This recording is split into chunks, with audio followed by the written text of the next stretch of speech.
music, momentum is everything. One album can launch a career into the stratosphere, but one album can also destroy everything that came before it.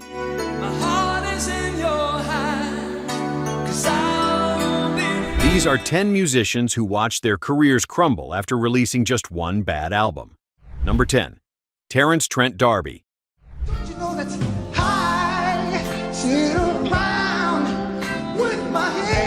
He told interviewers his debut album was the most important record since Sgt. Pepper.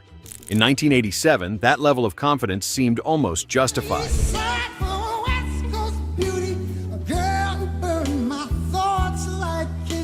Introducing the hard line. According to Terence Trent D'Arby, sold over 12 million copies worldwide. The single Wishing Well reached number 1 on the US Billboard Hot 100.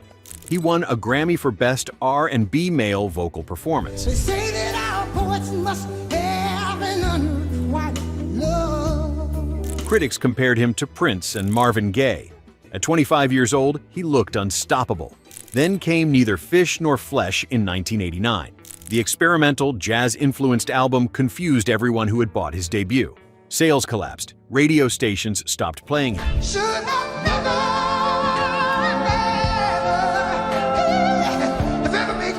The same arrogance that had fueled his rise now looked like delusion. He retreated from the spotlight, eventually changing his name legally to Sananda Maitreya in 2001. The man who once compared himself to the Beatles became a cautionary tale.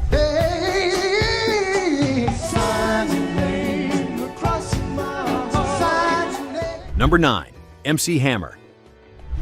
My music hits me so hard it makes me say, oh my Lord, thank you for blessing. 18 million copies sold worldwide.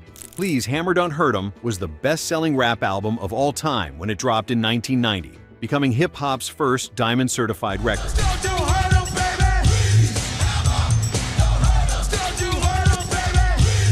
You Can't Touch This dominated MTV.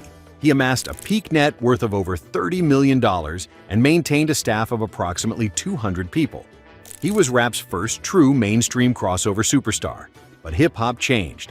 Gangsta rap took over, and his flashy, family-friendly image suddenly looked outdated.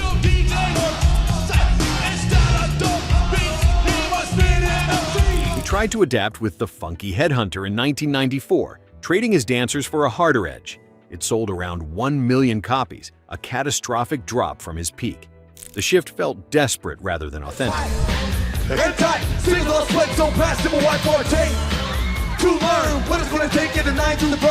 April 1996, he filed for bankruptcy with nearly $14 million in debt. He proved. Man who once could not be touched had lost everything.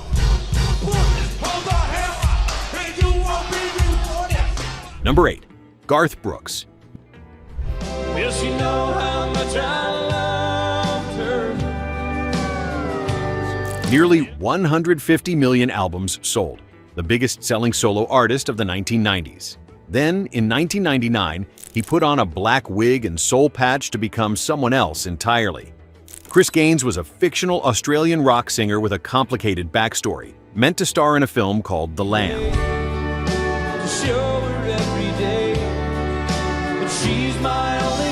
The album In the Life of Chris Gaines was supposed to be the soundtrack. The film never got made. The album sold only 2 million copies, a catastrophic disappointment by his standards. Country fans were baffled. Pop fans did not care. The whole experiment became an industry punchline almost overnight.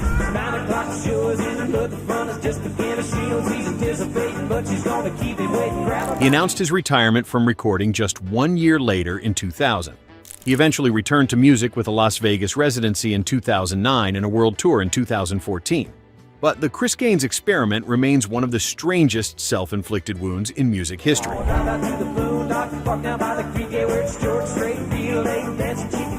Number 7. Billy Squier.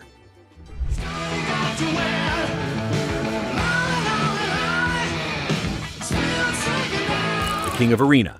Rock Anthems was selling out stadiums and stacking platinum records. Don't Say No went triple platinum after its 1981 release. The Stroke and In the Dark became MTV staples. He opened for Queen on their 1982 North American tour.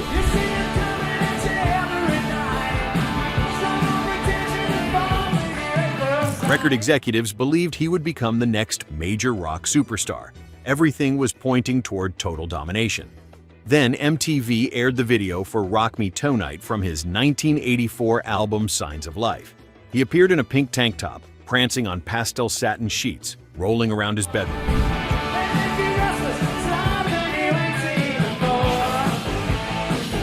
His rock credibility evaporated instantly. Album sales collapsed. Arena tours downgraded to clubs. He later called that video the nail in the coffin of his career. One 3-minute clip undid years of hard rock credibility, and he never had another top 40 hit.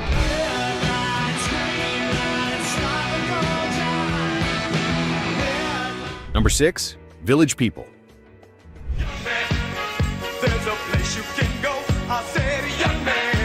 YMCA became one of the most recognizable songs in pop music history. Macho Man topped charts worldwide. At the peak of the disco era, they were everywhere, with producer Jacques Morali and partner Henry Belolo crafting the perfect pop phenomenon for the late 1970s.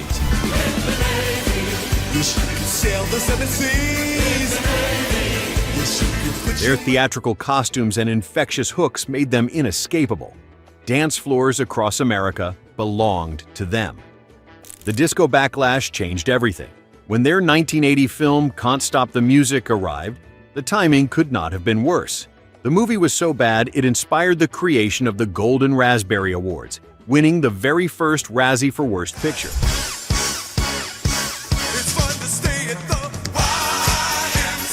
Bombed at the box office, earning just $2 million against a $20 million budget. Combined with radio stations literally destroying disco records on air, their moment was over. They never placed another song on the Billboard Hot 100 again. Before we continue, which of these career disasters surprised you the most so far? Did any of these albums bring back memories from your own record collection? Drop a comment and let us know where you're watching from today. Number 5, Kiss.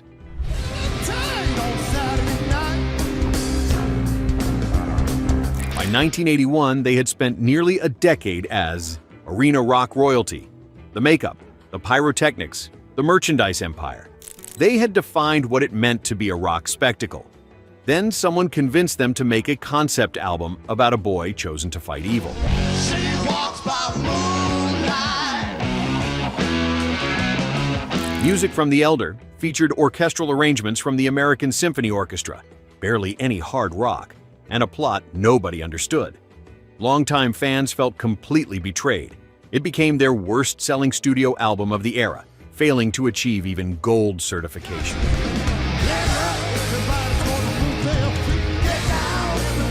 Ace Frehley essentially checked out during recording and was replaced by Vinnie Vincent within a year. Internal tensions exploded.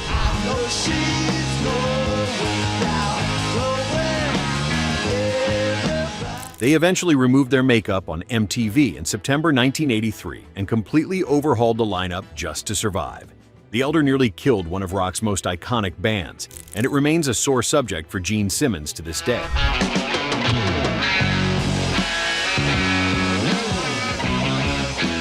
Number 4, Meat Loaf.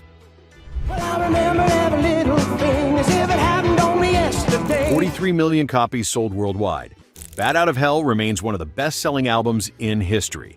Released in 1977, it stayed on the UK charts for over 9 years. Songwriter Jim Steinman had crafted operatic rock anthems that turned a theatrical unknown into a global superstar.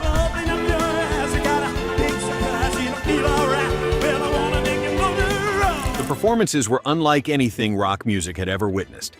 Then everything fell apart. Voice problems forced surgery on his damaged vocal cords. Legal disputes totaling $80 million separated him from Steinman. He filed for bankruptcy in 1983.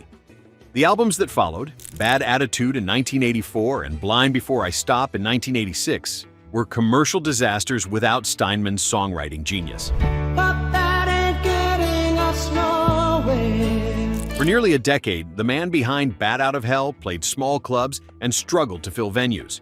Only Bat Out of Hell 2 in 1993 finally resurrected his career from the ashes, with I'd Do Anything for Love reaching number 1 in 28 countries. It never felt so good, it never felt so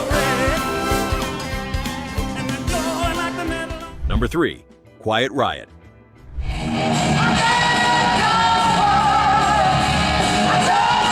No heavy metal album had ever reached number 1 on the Billboard 200. Then, mental health changed everything in November 1983.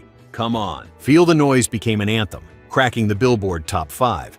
The album sold over 6 million copies. Yesterday is gone. But let's say They suddenly represented the commercial breakthrough that metal had been waiting for. Labels scrambled to sign any band with big hair and loud guitars. Under pressure to capitalize quickly, the band rushed out Condition Critical in 1984. Critics called it a weaker imitation of their debut. Sales dropped dramatically. Internal tensions boiled over immediately. Frontman Kevin DuBrow was fired in February 1987, and the original lineup completely dissolved. The band that proved metal could top the charts became proof that one rushed album could destroy years of momentum. she's gone, gone, gone, gone, gone. Number 2. Styx. Please believe me, my heart is in your hands, 'cause I'll be. Before 1983, they were arena rock giants. Paradise Theater had gone triple platinum. Too Much Time on My Hands and the Best of Times dominated radio airwaves across America. Then Dennis DeYoung convinced the band to create Kilroy Was Here, a concept album about a future where rock music is outlawed. You know it's you, babe, whenever I get weary and The centerpiece was Mr. Roboto, a synth-heavy track featuring DeYoung singing in a robotic voice. Rock fans revolted. The theatrical stage shows confused audiences who wanted guitar anthems, not science fiction. Tommy Shaw felt the album marked the beginning of the end. Internal tensions between DeYoung and the rest of the band exploded.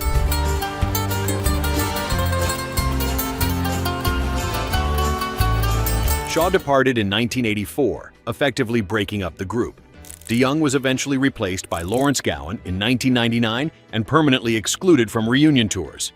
Mr. Roboto became a punchline, and the band never fully recovered their credibility. That's my boat on the river, so I don't cry out anymore. Number 1. Peter Frampton. Wonder how you're feeling. There's ringing in my ears. Frampton Comes Alive spent 10 weeks at number 1 in 1976. It sold over 8 million copies and became one of the best-selling live albums in history. Show Me the Way and Baby I Love Your Way made him a genuine rock heartthrob. Oh, baby, I love you every day. At 26 years old, he had achieved the kind of success most musicians only dream about. The future looked limitless. The follow-up, In You, arrived in 1977 with a softer, more commercial sound. Critics accused him of selling out to chase pop radio. I want you. Show me the way. Sales dropped significantly. Then came the 1978 film Sgt. Pepper's Lonely Hearts Club Band, a critical and commercial disaster that became one of the most notorious bombs in movie history. The 1-2 punch ended his superstar era. I wanna tell you I love your way, every way. He continued making music for decades, but never had another top 40 hit after 1979.